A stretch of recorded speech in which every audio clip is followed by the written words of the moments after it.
Alright. Filosofia. Dimensões dos direitos humanos. Beleza, a gente tem que saber sobre esses três carinhas aí. Ou melhor, três pessoas, né? Porque, sei lá, se é homem, mulher, que diabo que é esse povo aí. Enfim. A gente tem Vazak, Bonavides e Hondat. Beleza, primeiro ponto. Direitos humanos. Os direitos humanos. O que são direitos humanos? Direitos humanos são resultados de longos processos históricos e filosóficos. O que é que significa isso? Que teve muito desenvolvimento, foram séculos de pensamentos e reflexões para você chegar ao ponto que temos hoje, certo? Certo? Certo. Right. Obrigado pela participação 100% voluntária. Ok. Esses direitos humanos buscam afirmar a dignidade, a liberdade e a igualdade de todas as pessoas. Eles buscam afirmar o lema da Revolução Francesa. Afinal, o que deu início real aos direitos humanos foi a Revolução Francesa. Então, se você pensar aqui, você tem liberté, igualité. Caralho, qual que era o lema? Liberté, isso.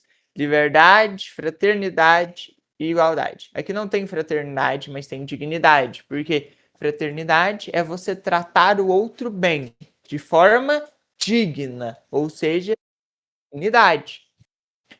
Então, é o lema da Revolução Francesa, basicamente. Liberté, fraternité, égalité. Tá, em todas as pessoas. Os três mais importantes pensadores sobre direitos humanos, ou seja, sobre a dignidade, a liberdade, a igualdade dos seres humanos, são Karel Vazak, Paulo Bonavides e Axel Honneth. Cada um desses vai apresentar sua visão de um modo diferente, mas vão falar, em geral, sobre como os direitos surgem, se transformam e funcionam dentro da sociedade. Tudo bem? Tudo bem. Falar sobre aquilo que o direito está interferindo dentro da sociedade.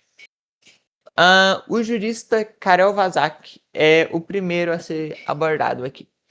Ele vai ter uma teoria que os direitos têm três gerações ou três dimensões, tanto faz. A primeira geração vai se referir a direitos civis e políticos. Liberdade de expressão, direito a voto, você poder ir e vir aonde quiser. Ligados à Revolução Francesa e ao liberalismo. Ok. A segunda geração vai ser relativa aos direitos sociais, econômicos e culturais. Ou seja, você tem direito à educação, saúde, trabalho, associados ainda ao lema de igualdade, particularmente material. Ou seja, a segunda geração vai dizer que você tem o direito de estudar, trabalhar e se divertir, aproveitando a sua liberdade, de modo que todos sejam tratados igualmente e tenham condições materiais, ou seja, condições monetárias similares ou boas o suficiente para terem uma vida confortável. Ok, e aí a terceira geração diz que os direitos de solidariedade ou coletivo, ou seja, o direito que todos têm. Todos têm, por exemplo, o direito a viver em um ambiente agradável, um ambiente que não esteja poluído, ou seja, todos têm direito a um meio ambiente bem tratado, um meio ambiente equilibrado, a paz e o desenvolvimento. Ou seja, a terceira geração vai dizer a respeito sobre aquilo que é em geral, para todos, não só dentro de uma nação, mas dentro do planeta Terra em si. Uma forma simples de dizer sobre o pensamento das teorias de Karel Vazak é que para ele os direitos se desenvolveram de forma histórica e cumulativa, ou seja, com o passar do tempo, com as mudanças históricas que vinham ocorrendo, foram ocorrendo mudanças elas que foram se juntando e acumulando, ok? Sim. Ok, então, primeira geração é liberdade. Segunda geração é direitos. Terceira geração, direito coletivo. Basicamente é uma forma simples de você se lembrar. Ok. O constitucionalista brasileiro Paulo Bonavides retoma e aprofunda a teoria de Vazac, ampliando-a para 5 gerações de direitos. Ok, basicamente ele vai repetir a teoria de Karel Vazac e vai adicionar mais 2 pontos principais. Ok, que ele vai chamar de quarta e quinta geração. A quarta geração vai estar ligada à globalização, aos avanços tecnológicos, dizendo que você tem que usar as novas tecnologias, os novos sistemas, os avanços da medicina de forma ética e boa para todos. A quinta geração vai dizer respeito à paz e à vida no planeta. Todos temos direito de ter uma vida pacífica, tranquila, sem guerras e ter uma boa vida no planeta Terra. A quinta geração é bem similar à terceira geração de Karel Vazak, que vai falar sobre meio ambiente, paz e desenvolvimento. Afinal, a quinta geração dele vai falar sobre paz e vida no planeta. Então, são bem similares com a terceira geração, ok? Ok. Tá, e aqui ele vai falar: direitos não são estáticos, mas renovam conforme as transformações sociais e científicas. Basicamente, os direitos eles não vão ficar parados, eles estão sempre em mudanças e adaptações, de acordo com a situação que o planeta se encontra, de acordo com a situação que a sociedade se encontra. Ele vai abordar uma visão humanista e integral, que combina justiça social, liberdade política e sustentabilidade ambiental. Basicamente, nessas 2 gerações que ele adiciona, ele vai tentar regular a justiça social, aquilo que é direito dos seres humanos, junto com seu direito, seu poder de escolha, ainda mantendo uma sustentabilidade ambiental, ainda conservando o meio ambiente. Ok? Sim. Por último, o filósofo alemão Axel Honneth, por sua vez, não classifica os direitos em gerações. Ele vai ser diferente dos outros dois. Ele vai compreender os direitos como expressões de reconhecimento mútuo. O que seria isso de uma forma simples? Expressões de reconhecimento mútuo. Basicamente, é você reconhecer os direitos do outro. Você entender aquilo que pode e que não pode, as suas necessidades e a necessidade do outro. Sua teoria do. E aí ele criou a teoria do reconhecimento. Ele vai argumentar que direitos são conquistas históricas que garantem o respeito e a valorização das pessoas em 3 níveis. Ou seja, nós conquistamos isso durante toda a história humana e isso deve ser respeitado e valorizado, afinal é necessário para a nossa sobrevivência.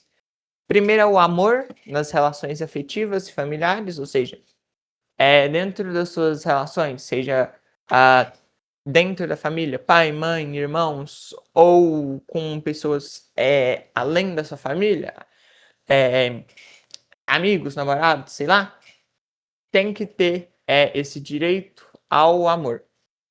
O direito é relativo a os direitos sociais, como assim, as leis serem respeitadas. Você tem o direito de ir e vir e ninguém pode te impedir de praticar, de colocar isso em prática. é o direito propriamente dito. Solidariedade, reconhecimento social do valor das contribuições individuais, de você, como cidadão, realizar uma contribuição para a sociedade. Não só uma contribuição para uma pessoa ou uma criatura em específico, um lugar, mas também para o geral, para o coletivo. Para ele, a luta por direitos é, acima de tudo, uma luta por reconhecimento e dignidade. Então você não luta só para poder ir e vir, você luta para viver uma vida com dignidade, para ser um membro da comunidade, um membro da sociedade que mereça ser valorizado. Ok? Dúvidas em algum desses três? Não. Rapaz. Ok. Sigamos, então. Apesar de partirem de perspectivas diferentes, Vazak, Bonavides e Ronet compartilham uma ideia comum. Os direitos humanos são históricos, dinâmicos e relacionados à dignidade da pessoa. Então, mesmo que eles tenham algumas visões que se diferem, no final o resultado, a ideia central é a mesma. Os direitos estão sempre em mudança, se adaptando à sociedade. Eles vêm de um longo processo até chegar no que são hoje e tem que garantir a dignidade da pessoa, que a pessoa tenha vivido uma vida digna, uma vida justa. Vazak e Bonavides, que são os autores que falam se baseando em gerações, vão estar falando principalmente em relações jurídicas e institucionais, ou seja, sobre os julgamentos, as aplicações.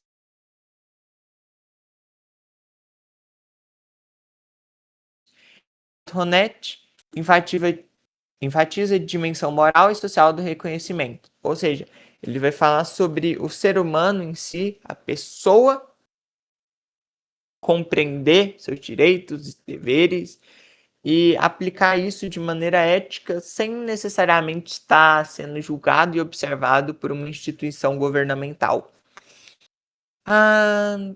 Em Vazak e Bonavides há uma lógica de acúmulo e expansão progressiva, enquanto Ronet propõe uma lógica de relações humanas e lutas simbólicas. Ok, nada muito importante aqui no final. E no sentido da Constituição dos Direitos. Ok. Em síntese, podemos dizer que Vazak mostra como os direitos se multiplicam, ou seja, um direito vai gerar o outro.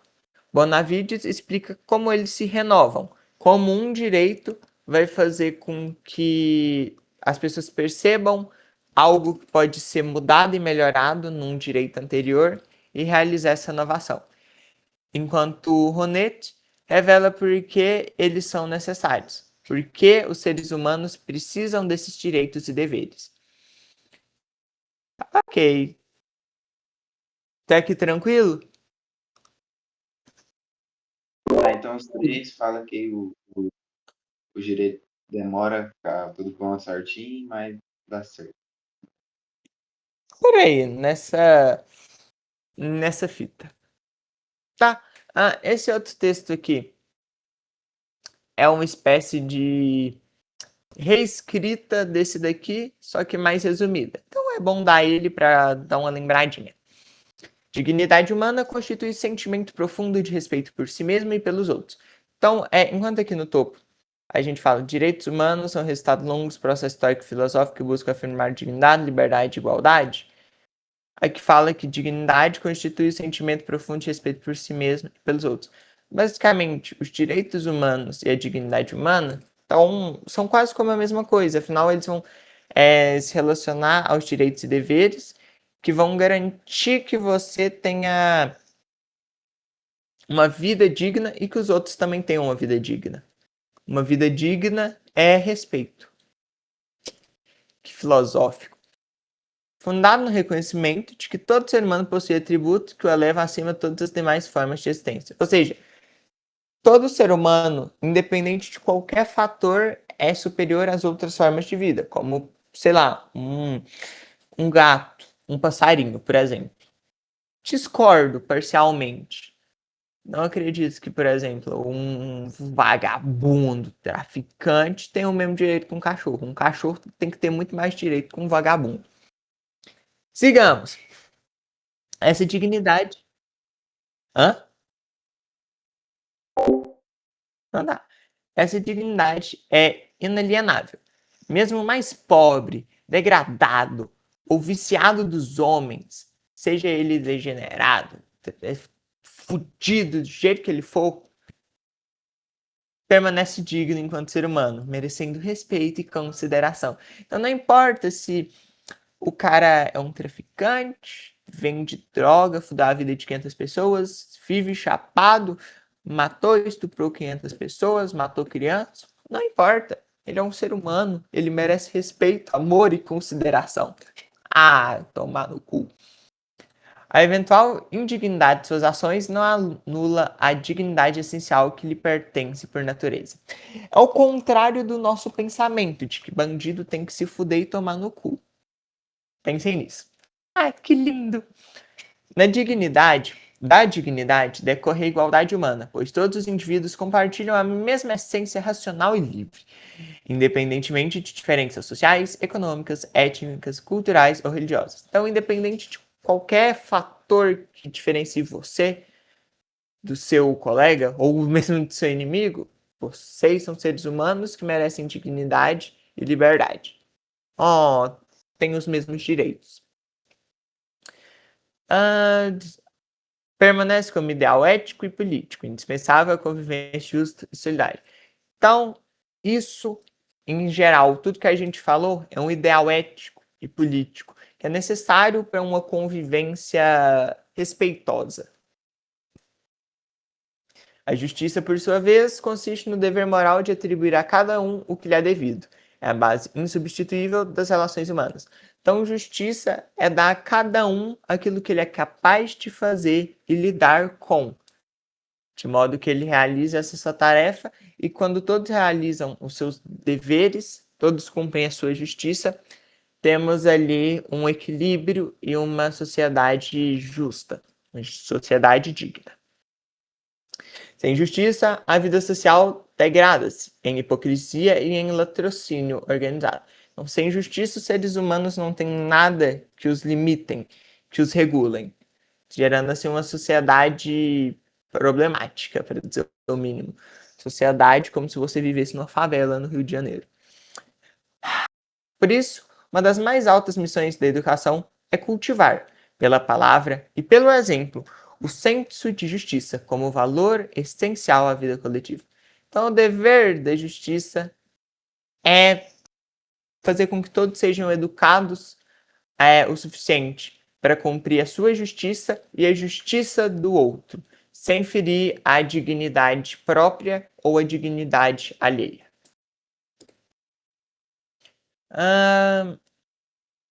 E aqui, reflexão sobre cada um desses três autores relativo a esse tópico que a gente falou.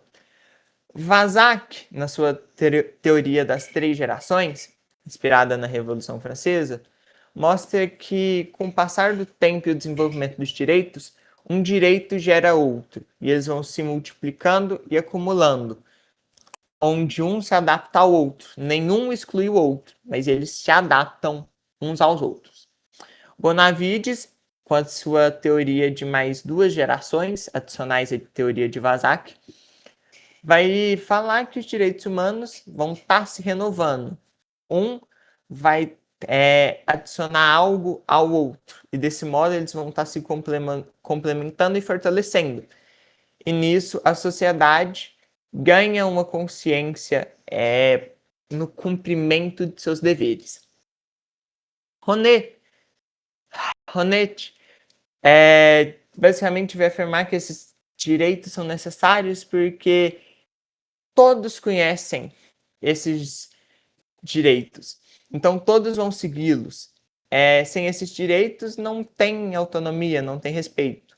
Cada um vai fazer algo e isso vai afetar ao outro de modos negativos ou positivos, mas de algo que vai chegar ao ponto de ficar desorganizado, de ser algo degenerado. Então, por isso esses direitos são importantes. Em resumo, todos esses autores vão sair do campo das leis, do campo jurídico. Eles vão entrar em questões éticas, morais, vão discutir sobre os deveres e os fazeres dos seres humanos.